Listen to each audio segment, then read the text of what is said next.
untuk melanjutkan acara ini, dan untuk itu saya mohon izin untuk saya mute semuanya dan mohon Dr. Usman untuk meng-unmute-nya. Terima kasih. Silakan Dr. Usman. Assalamualaikum warahmatullahi wabarakatuh. Waalaikumsalam warahmatullahi wabarakatuh. Selamat pagi ibu-ibu, bapak-bapak. Pagi. Semoga kita sehat selalu. Amin. Amin. Sebelum saya ngasih tips, saya ada usul sedikit. Karena saya ini tidak bisa menghafal mars lagu, jadi kalau bisa dikasih teks bagaimana gitu. Biar kita bisa nyanyi dengan enak.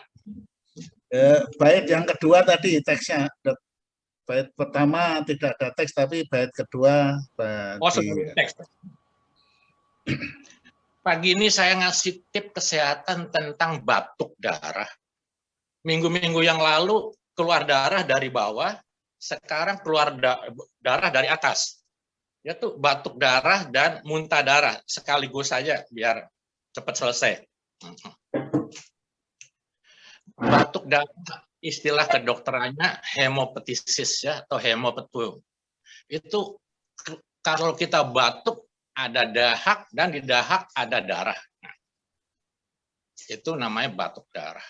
Kalau muntah darah, kita muntah-muntah terus keluar darah, jadi berbeda. Kalau batuk darah itu darahnya merah terang. Kalau muntah darah, darahnya itu karena sudah campur dengan asam lambung, campur dengan makanan, jadi warnanya hitam, seperti kopi gitu. Nah, saya mau bicara batuk darah dulu. Batuk darah itu biasanya ada kelainan di paru-paru.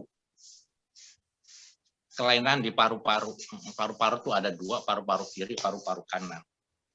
Gejalanya biasanya mula-mula batuk kronis, batuk. Biasa pada seorang perokok gitu ya. Ada demam, ada nyeri dada. Nah, lama-lama batuk itu baru keluar darah. Kalau disertai dengan TBC, karena biasanya paru-paru itu penyakit TBC, gejala-gejala TBC itu ada serta juga. Seperti berkeringat pada waktu malam, nafsu makan berkurang, dan berat badan juga menurun. Jadi paling banyak itu penyakit itu karena TBC. Bisa juga penyakit paru-paru yang lain, misalnya kanker paru-paru. Kapan seorang yang batuk darah itu dibawa ke rumah sakit? Jadi prinsip kita kalau sakit, ada keluarga yang sakit, itu cepat bawa ke rumah sakit. Jangan sampai terlambat. Katanya almarhum Pak Sudiono juga malam-malam sudah sesak nafas, tapi nggak sempat dibawa ke rumah sakit. Mungkin nunggu besoknya. Jangan nunggu besok. Kalau ada keluarga sakit, langsung. Jam berapa aja. Karena UGD itu 24 jam buka. Nah, apalagi kalau darahnya itu banyak, misalnya 1 gelas. Jadi kalau 1 gelas itu kira-kira 250 cc ya. Jadi kalau ada keluarga, ada batuk, dan banyak batuknya, langsung. Jam berapa aja bawa ke rumah sakit. Jangan nunggu besok. Takutnya nanti keluar terus terjadi pre-shock atau shock. Kalau shock gejalanya keringat dingin, sesak nafas, pingsan, dan mungkin GIM kalau kebanyakan darah yang keluar. Ya, kembali ke penyebab yang paling utama adalah TBC. TBC di Indonesia ini dulu pernah berkurang, tapi sekarang ini muncul lagi. Dan anehnya dulu kalau TBC waktu kita belajar, TBC itu diderita oleh orang-orang yang ekonominya rendah. Sekarang yang ekonominya bagus juga ada TBC. Nah, itu. Jadi sepertinya itu TBC sekarang itu lebih kuat daripada TBC yang dulu. Bisa juga karena bronkitis kronis, bisa juga karena pneumonia, bisa juga karena kanker paru-paru. Kanker paru-paru kira-kira mungkin 2 minggu atau 3 minggu yang lalu, senior saya seorang profesor meninggal karena kanker paru-paru. Kebetulan istri dia tuh orang Cirebon, satu angkatan dengan saya, lulus SMA tahun 62. Ada lagi senior saya spesialis kebidanan, tidak merokok. Kalau yang pertama tadi perokok, dulunya perokok. Ini spesialis kebidanan sama sekali tidak merokok. Dalam keluarga juga tidak ada rokok. Ada batuk-batuk. Nah, diperiksa di radiologi, kebetulan yang pegang radiologi kan anak bungsu saya. Ada flek dia bilang. Nah, tapi inisiatif dia sendiri periksa ke laboratorium, fleknya bukan TBC katanya. Terus saya berpendapat kalau bukan TBC berarti kanker. Ternyata betul dugaan saya kanker. Dan dengan cepat 6 bulan meninggal. Jadi kanker paru-paru itu makin banyak sekarang. Jadi bukan hanya kanker prostat, bukan hanya kanker rektum, tapi kanker paru-paru juga banyak. Jadi 2 senior saya meninggal karena kanker paru-paru. Bisa juga penyakit jamur. Jamur di paru-paru ada juga. Bisa. Bisa juga karena varises di paru-paru. Varises itu biasanya karena ada kelainan di hati, di liver. Terjadi sirosis, pembuluh darahnya terjepit, akhirnya terjadi bendungan varises, pecah dan keluar batuk darah. Bisa juga karena efek samping minum obat pengencer darah. Dan yang memudahkan terjadinya kelainan batuk darah itu adalah seorang perokok. Jadi perokok ini pegang andil untuk memudahkan.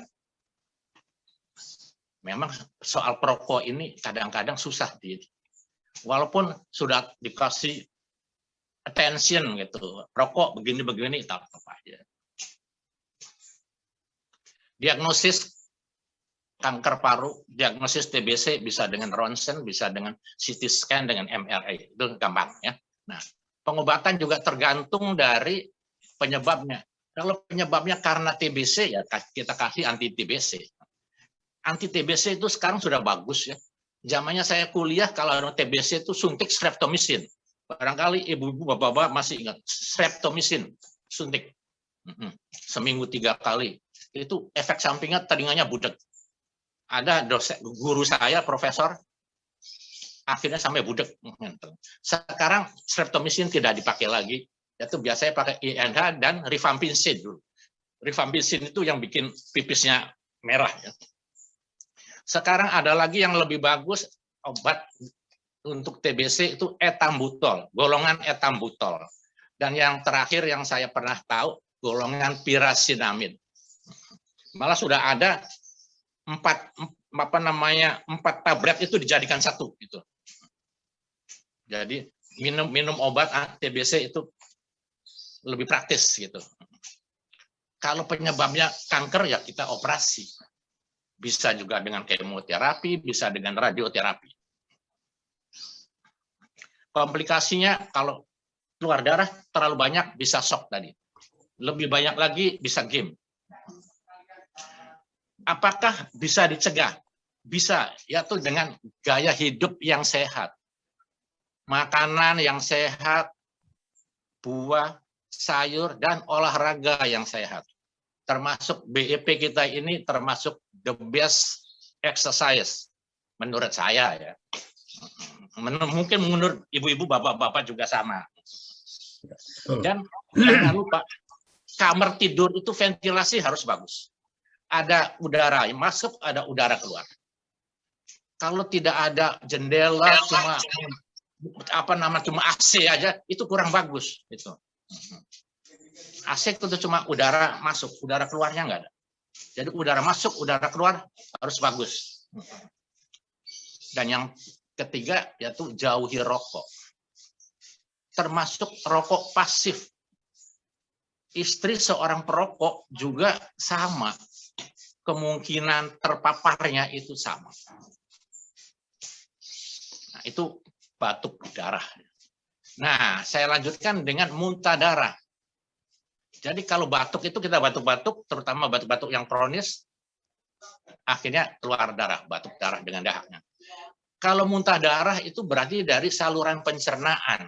Saluran pencernaan bagian atas, yaitu lambung dan kerongkongan. Kerongkongan istilah kedokteran usofagus gitu ya. Dari lambung dan usofagus. Jadi kalau ada kelainan di usofagus, di kerongkongan, ada kelainan di lambung, nah itu bisa. Kalau di daerah usofagus itu bisa karena radang, bisa karena GERD juga bisa karena varises. Varises dari usofagus kembali karena akibat dari kelainan sirosis pada hati.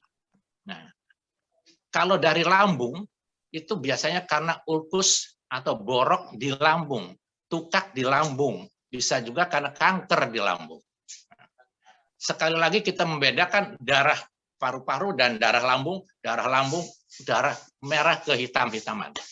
Kalau darah dari paru-paru, darah terang, seperti badannya Kopassus gitu. Gejalanya biasanya mual-mual, kalau baru ada sedikit gitu. Kalau sudah darahnya banyak, langsung muntah. Di samping mual-mual dan muntah juga terjadi nyeri dada, perut rasa tidak nyaman. Komplikasi kadang-kadang kalau bisa muntah itu kadang-kadang bisa masuk ke tenggorokan, bisa masuk ke paru-paru. Nah itu jadi selain nanti gejala-gejala pencernaan, juga gejala-gejala paru-parunya juga muncul gitu. Mengetahui penyakit ini biasanya dengan endoskopi, kita teropong. Jadi tidak cukup dengan ronsen ya. Ronsen iya juga, tapi endoskopi. Jadi seorang penyakit dalam yang ahli endoskopi biasanya subspesialis endoskopi, subspesialis gastroenteritis. Nah, diteropong, nah itu bisa mencari di lambungnya, di usopagusnya itu ada kelainan apa. Bisa juga karena varises, bisa karena juga kanker lambung, bisa juga karena robeknya saluran kerongkongan itu. Kalau pengobatannya karena tergantung penyebabnya, kalau misalnya karena lambung ya biasa kita pakai obat-obat lambung yang terkenal derivat omeprazol, golongan prazol, omeprazol atau santoprazol atau omesoprazol. Dan kalau misalnya banyak keluar darah, infus dan transfusi, jangan lupa. Preventif, makan makanan asam dikurangi, makanan yang pedas juga dikurangi, alkohol dijauhi, dan juga obat-obat yang sifatnya asam, yaitu seperti aspirin, askardia, aspilet, itu sama itu, sifatnya asam, itu harus hati-hati. Kalau kita minum aspilet, kalau sakit jantung, minum aspilet, kalau sudah rasa nggak enak, kita lapor ke dokter spesialis jantung, mah saya sudah mulai sakit dok. Jadi nanti diganti dengan obat dari golongan clopidogrel. Itulah tips saya pagi ini. Jadi garis besarnya beda antara darah dari paru-paru dan darah dari lambung. Dari lambung merah kehitam-hitaman. Kalau dari paru-paru merah terang. Sekian. Wassalamualaikum warahmatullahi wabarakatuh. Waalaikumsalam warahmatullahi wabarakatuh. Ya. Demikian saya kira semuanya bisa langsung mendapatkan tips dari Dr. Usman, yaitu mengenai muntah darah dan batuk darah. Silakan kalau ada yang ingin bertanya, dan mudah-mudahan di antara kita kalau ada teman atau saudara atau siapa yang mengalami, mudah-mudahan bisa mendapatkan informasi yang lebih detail dari beliau. Silakan. Assalamualaikum dokter. Silakan. Ya, saya Bu Sri mau tanya Dokter Usman. Ya. Kalau bangun tidur itu, umpama gosok gigi, ngeludah gitu, suka keluar darah apaan ya dok?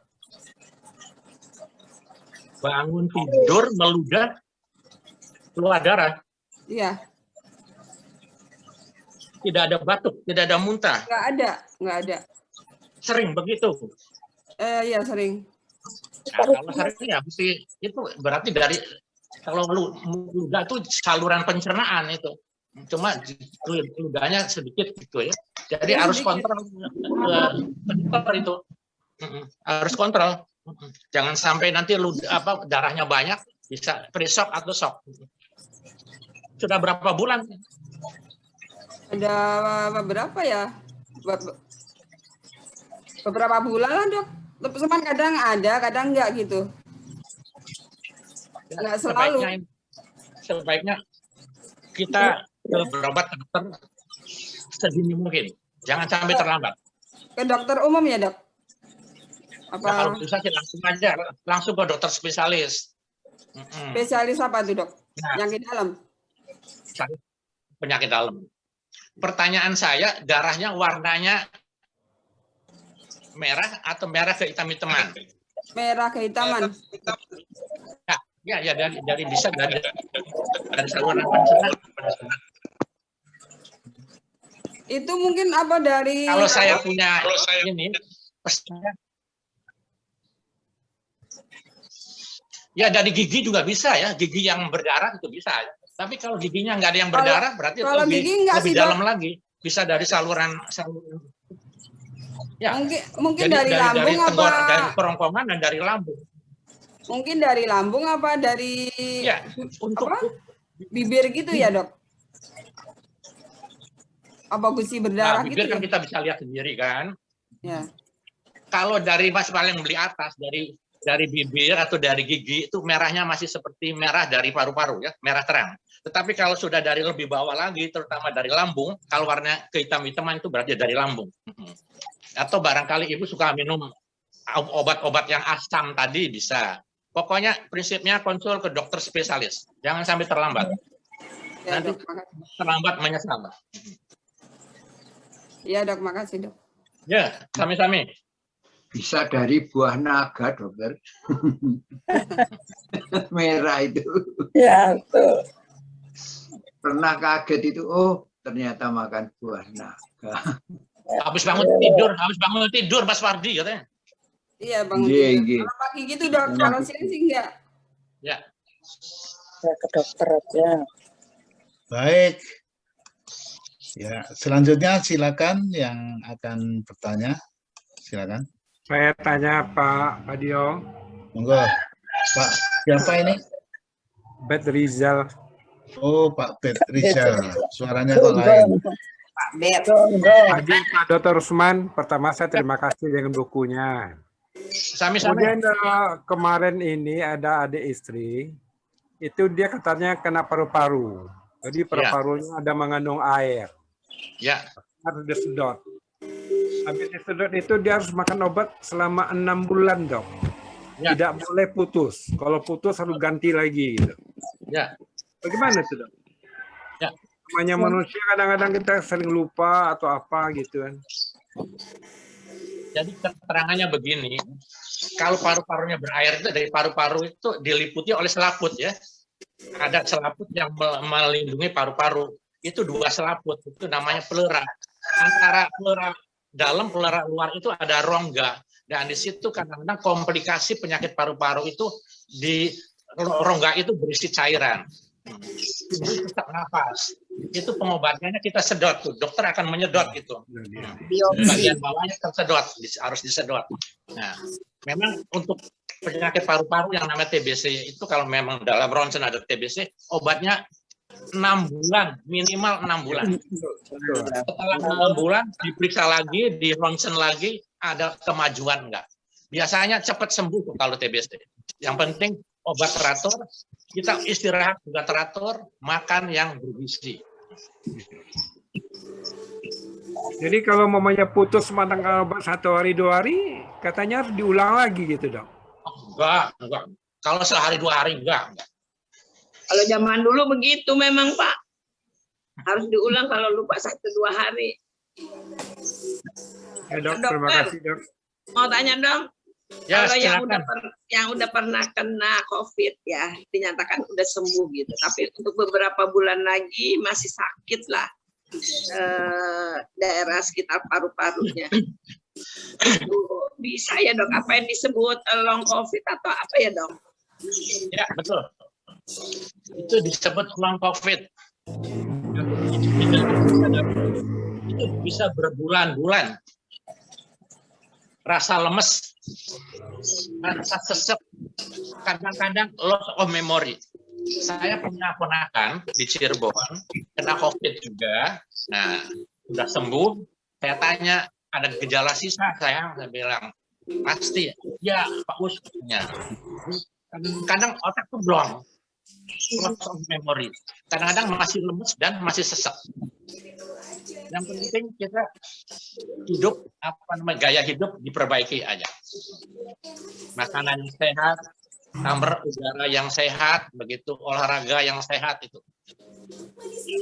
Nah, bicara tentang COVID kebetulan ya, kita semuanya tahu kalau ada COVID yang generasi baru, yang B1117, B1351, B1 berapa lagi itu yang katanya lebih ganas daripada yang kemarin. Jadi kita harus hati-hati, tetap protokol kesehatan dijalankan. Buka bersama sudah nggak usah deh. Jadi ada kloter buka bersama.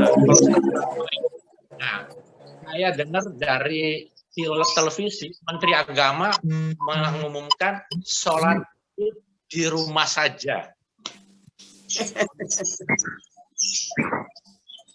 Jadi makin ganas gitu ya. Kalau kita lihat di India, waduh masalah. Jangan sampai Indonesia seperti di India. Sudah merambat ke Singapura dan ke Malaysia. Sudah. Ke Singapura dan ke Malaysia sudah merambat. Monggo pertanyaan yang lain. Terima kasih. Tanya dok. Ya. Silakan. Tanya Bu Rosana. Silakan Bu Rosana. Berkaitan dengan TBC itu, yang pertama apakah menular? Terus menular, betul. Yang kedua, apakah yang bersangkutan itu harus diisolasi gitu dok? Terima kasih. Kalau menular memang itu menular ya. TBC itu disebabkan oleh suatu kuman namanya Mycobacterium tuberculosis. Mycobacterium tuberculosis disebabkan oleh bakteri, bukan oleh virus ya. Jadi menular. Apalagi TBC itu ada istilah yang tertutup dan terbuka. Yang terbuka tuh kalau di dalam ronsen itu sudah ada lubang. Nah, itu menularnya berat sekali. Kalau masih rapat paru-parunya itu menularnya sedikit ya. Tapi kalau yang sudah lubang, nah itu menularnya banyak. Nah, dan kalau sebaiknya yang menularnya banyak itu harus dirawat. Sekarang ada rumah sakit khusus paru-paru. Dulu Persahabatan itu rumah sakit khusus paru-paru itu, tapi sekarang jadi rumah sakit umum. Rumah sakit khusus paru-parunya pindah ke Pasar Rebo kalau nggak salah. Di Cisarua juga ada. Nah itu di Cisarua lebih enak tuh, udara sejuk. Dengan udara sejuk itu kita lebih sehat.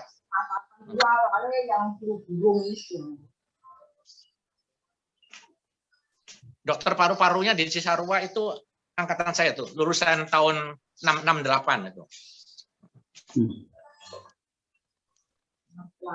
Dok, mau nanya dok. Monggo. Saya Pratomo Pak, dok. Ya, monggo Mas Pratomo. Iya, saya kan kena ada jantung ya, penyakit jantung, terus sama dokter dikasih untuk pengencer darah itu tromboaspilat. Ya, biasanya itu termasuk obat yang asam itu. Nah, itu ya selama ini nggak saya rasain ada masalah, Pak. Nah, itu ya. perlu kita bilang dokternya untuk diganti jenis apa tadi? Nggak usah. Kalau dengan aspilat, jadi tromboaspilat, askardia itu isinya sama. Cuma nama dagangnya berbeda. Sama aspirin juga sama. Kalau pil let itu berarti kecil-kecil kan kira-kira 80 mg. Kalau aspirin kan 500 mg itu. Kalau kita sudah cocok, perutnya enak, teruskan. Obat murah dan bagus. Tidak perlu diganti dengan Plavix. Plavix itu mahal, yang isinya clopidogrel. Saya sendiri sebagai dokter cari obat yang murah terus terang aja. Kalau bukan antibiotik ya. Obat-obat generik lah istilahnya ya. Tromboaspirat itu obat bukan generik tuh. Yang generik ya ada ini. Asam salicylic acid. Kau nanya, Dok. Monggo. Heri, Dok. Ya. Saya kalau ini gosok gigi maunya pagi itu ya kalau pas mandi. Itu kan lendir itu kita keluarkan. Nah, itu kadang-kadang keluar darah itu, Dok. Tapi pernah saya ronsen sampai saya karena penasaran sampai ronsen sampai 2 kali itu paru-paru bersih. Tapi kalau ini jadi apa yang darah dari mana itu? Dari gigi. Dari gigi. Bukan dari ini kan lidahnya saya ini, Dok. Lidahnya yang saya sikat. Terus kita seperti mengeluarkan riak apa namanya lendir itu, Dok. Ya, itu dan ada darahnya. Ya. Dan ada darahnya. Ya bisa dari lidah juga itu, dari lidah. Oh. Jadi berarti sikat giginya terlalu kaku. Iya. Oh, iya. Yang lebih soft gitu. Iya. Memang waktu kita sikat gigi, selain gigi disikat juga lidah dikerok dengan sikat itu. Tapi ya cari yang soft ya. Yang keras ya. Ya, masih, Dok. Jadi nggak apa-apa itu, Dok ya? Ya, nggak apa-apa. Oh, ya. Tanya, Dok. Monggo. Suryono Tanah, Bu. Suryono, Pak. Halo. Suryono, Pak Suryono. Ya, terima kasih, Yang dari Dok. Lampung. Ya, baik, Dok. Saya itu lebih gampang radang tenggorokan. Dan misalnya kena rokok agak jauh aja sudah radang, Dok. Ya. Kemudian saya sering ke dokter paru-paru, itu kelihatannya yang bermasalah di bronkitis itu sebelah mana, Dok? Bronkitis itu di bronchus. Jadi ada bronchus, nah nanti bercabang ada bronchiolus, baru paru-paru. Jadi bronchus itu tangkainya paru-paru gitu. Saya itu yang bermasalah di bronkitisnya itu, bukan di paru-parunya. Ya, jadi di bronchusnya itu. Jadi ini bronchus, bercabang 2, ada bronchiolus banyak, nah terus ada bronchioli, baru alveoli, baru paru-paru. Jadi di tangkainya paru-paru itu namanya bronchus. Itu radang atau gimana, Dok? Apa luka atau radang atau gimana, Pak? Jadi dengan asap rokok secara pasif juga bisa bisa menjadi radang itu. Berarti sensitif sekali. Iya. Pak Suryono sensitif sekali. Iya, betul, Dok. Dulu saya perokok, itu berhenti tahun 87. Saya perokok berat dulu, Dok. Ya, bagus. Sekarang stop. Jadi kadang-kadang saya hanya itu, Dok. Kalau begitu radang, terus yang permen seperti permen itu, Dok, yang diisep-isep. Obat isep. Ya. Itu kalau sering katanya masih mengandung antibiotik, Pak, Dok. Ada antibiotiknya? Ada juga obat isep yang mengandung antibiotik juga ada itu. Yang Prokus namanya, Dok. Jadi cari obat yang cocok. Bukan cari obat yang mahal ya, cari obat yang cocok ya. Oh iya.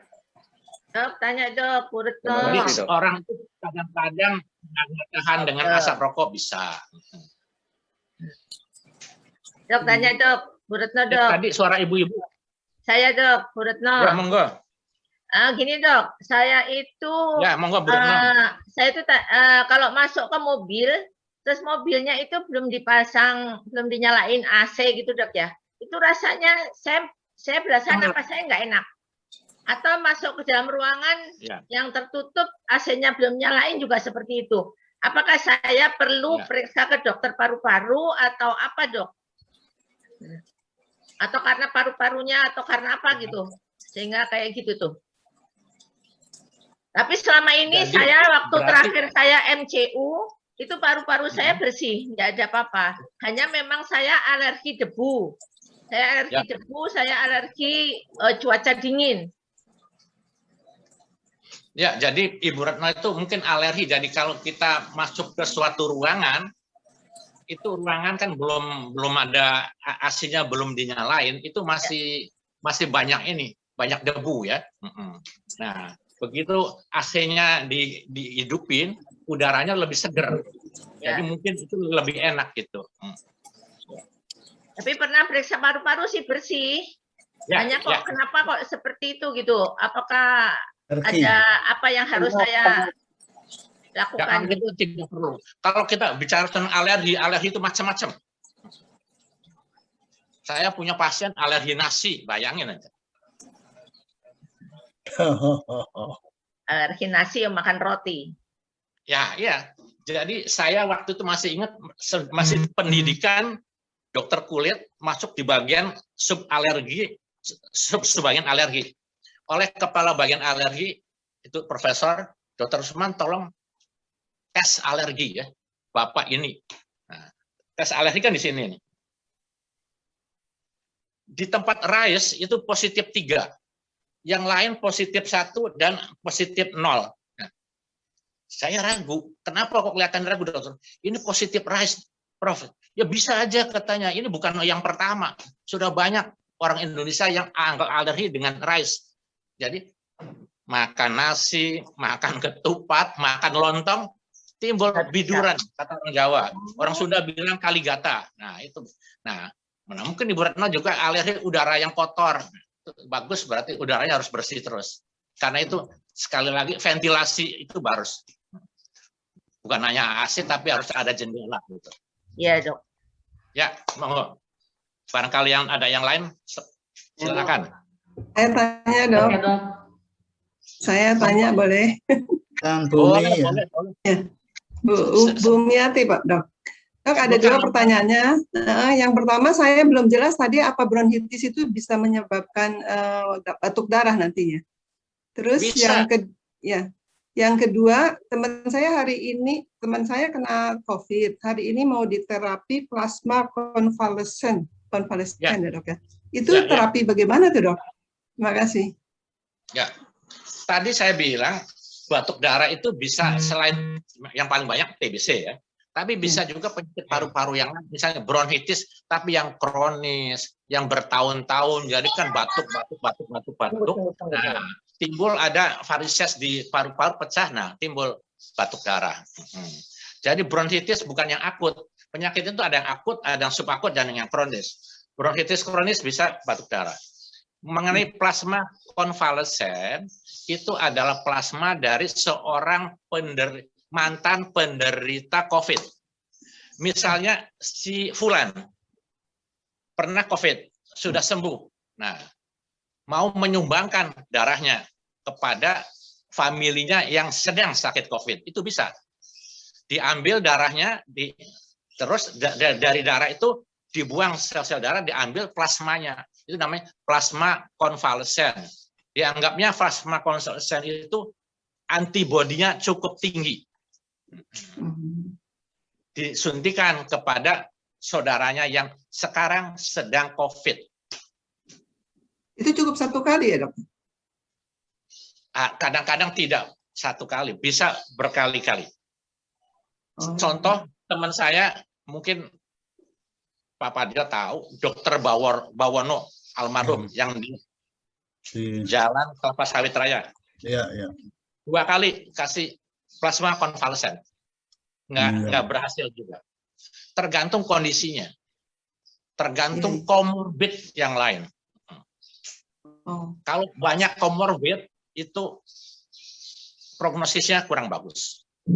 Kalau vitamin D-nya juga rendah, saya pernah cerita tentang vitamin D.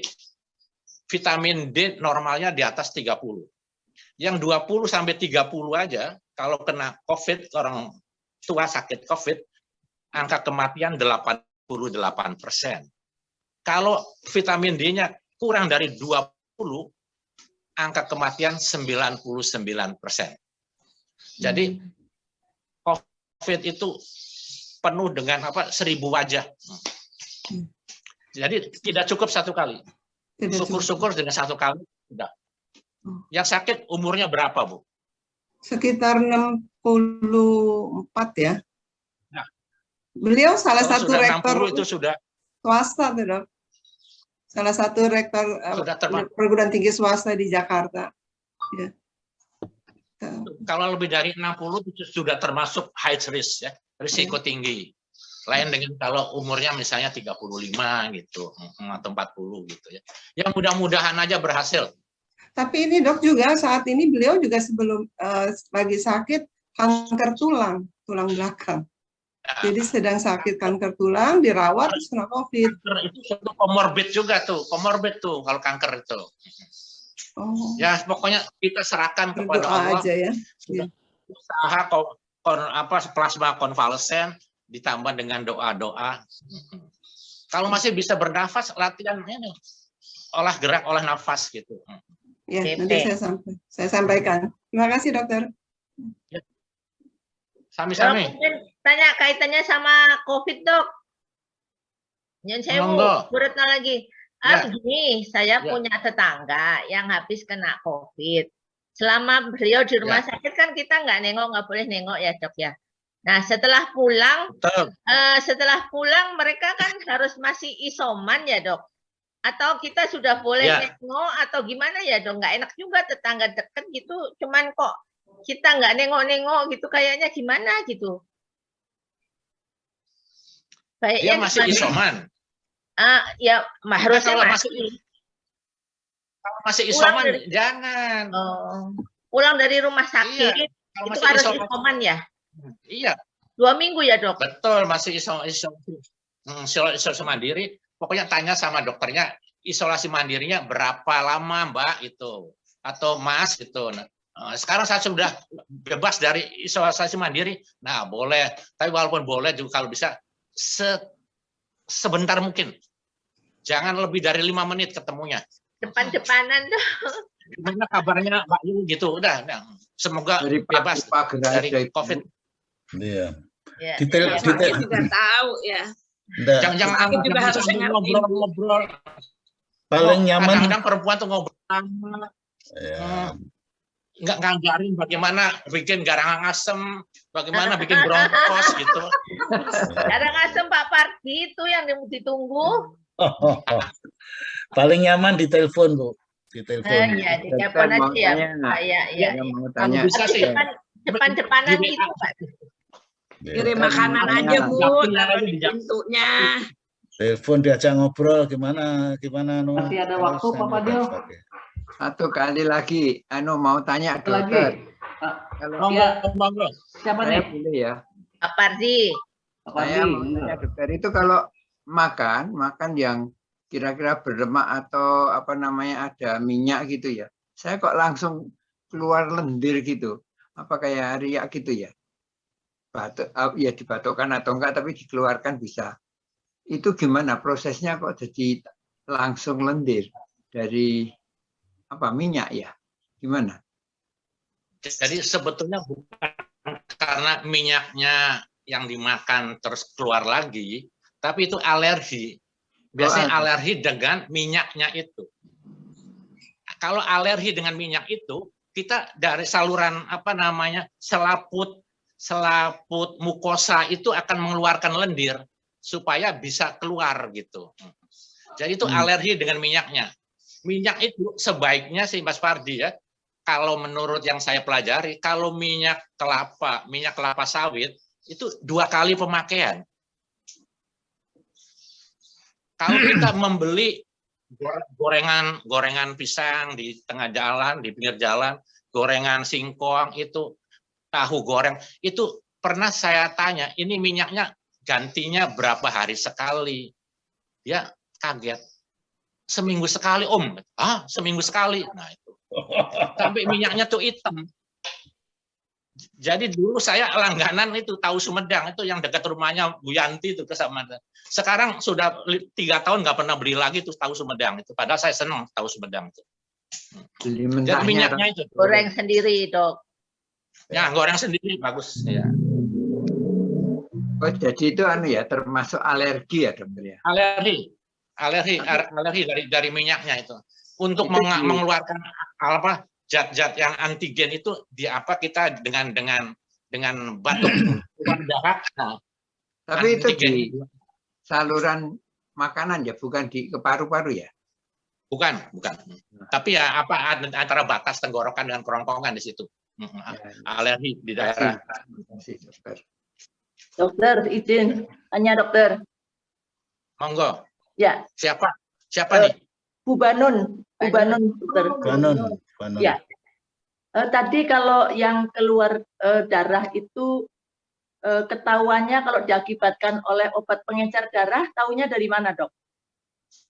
Ya, dokter kan memeriksakan kalau setiap pasien itu ditanyai dari A sampai Z. Nah, baru pemeriksaan ini. Nah, konklusinya ada. Ditanya apakah makan. Seperti saya sebagai dokter, itu kalau gatel, kita tanya apakah pernah makan obat-obat apa yang tidak cocok. Apakah makanan yang tidak cocok, ikan laut gimana, telur bagaimana. Akhirnya punya kesimpulan ya, jangan-jangan ini karena obat pengencer darah gitu. Jadi seorang dokter tuh bukan sakit apa, sakit batuk langsung dikasih obat batuk, enggak. Ditanya penyebabnya batuk itu. Paling banyak itu namanya kita itu harus mencari penyebab. Kalau penyebabnya sudah diketahui, misalnya ada sakit gatal gitu ya. Kita cari tadi. Nah, nanti ketahuan tuh, oh mungkin karena sabunnya ini. Pakai sabun apa? Lifebuoy. Nah, itu Lifebuoy itu bisa gatal, apalagi pada orang-orang tua. Karena kulitnya sudah kering, sabun Lifebuoy bikin tambah kering lagi. Jadi kalau orang yang sudah di atas lansia di atas 60, pakailah sabun yang berminyak. Jangan sabun yang model Lifebuoy, Asepso, Dettol itu jangan. Jadi periksa yang lengkap, dokter itu nanti akan ada kesimpulan. Ya, kalau darahnya yang diakibatkan oleh obat pengencer darah, biasanya darahnya segar gitu warnanya ya, Dok? Ya, bisa segar. Baik, terima kasih, Dok. Sami-sami. Baik, terima kasih. Ternyata topiknya muntah darah dan batuk darah. Ternyata semua kangen dengan Dr. Rusman, sehingga pertanyaannya sudah melampaui. Kita sudah lewat 24 menit ya. Tapi ternyata Pak Asep masih pengen tanya juga itu. Monggo. Boleh, Pak. Iya, satu lagi terakhir mungkin ini penasaran sekali nih, saya bisik-bisik. Ini anak saya, Dok. Mungkin agak sedikit entah apa hubungan dengan pendarahan dari mulut. Kalau anak saya pendarahannya dari hidung, Dok. Ya. Itu dari kecil sampai sekarang itu selalu saja dalam 1 bulan itu keluar darah, mungkin mimisan yang namanya barangkali ya. Tapi kok sering sekali begitu. Apakah itu ada kelainan dari apa ya, Dok? Seperti sering mimisan yang dialami oleh anak saya. Makasih, Dok. Umur berapa pasiennya? Sekarang 15, kelas 1 SMA. Ya. Jadi kalau mimisan itu sering, apalagi tidak sekali-kali tapi lebih dari 1 kali, itu biasanya karena gangguan pembekuan darah. Gangguan pembekuan darah. Jadi darah itu ada bagian untuk supaya cepat membeku. Nah, itu ada ketidaknormalan di situ. Itu berobatnya biasanya bisa ke dokter THT bisa, atau ke penyakit dalam subbagian darah. Harus cepat-cepat berobat, karena bisa juga ada kelainan yang lebih serius mimisan itu. Kecuali mimisannya itu kadang-kadang aja sudah 3 tahun yang lalu. Nah, sekarang misalnya tahun keempat ada mimisan lagi, biasanya anak-anak gitu. Tapi kalau sudah 15 itu sudah remaja, itu mungkin ada penyebab yang lain. Bawa ke dokter THT. Baik, mungkin kalau spesialis dalam ya, Dok? Penyakit dalam bisa, atau spesialis THT bisa. Benar ya, baik. Ya, terima kasih, Dok. Sami-sami, Kang Asep. Baik, luar biasa ya Dr. Rusman, karena seminggu sekali sehingga laris. Borongan. Dan kemudian mohon maaf ini semuanya dan termasuk Dr. Rusman, karena Pak Amir itu ternyata juga sulit menyediakan waktu. Dan mohon maaf ini Dok, karena kita ada program namanya dikasih judul pemberantasan gaptek. Nah, pemberantasan gaptek untuk HP sudah dilaksanakan dan insya Allah paling tidak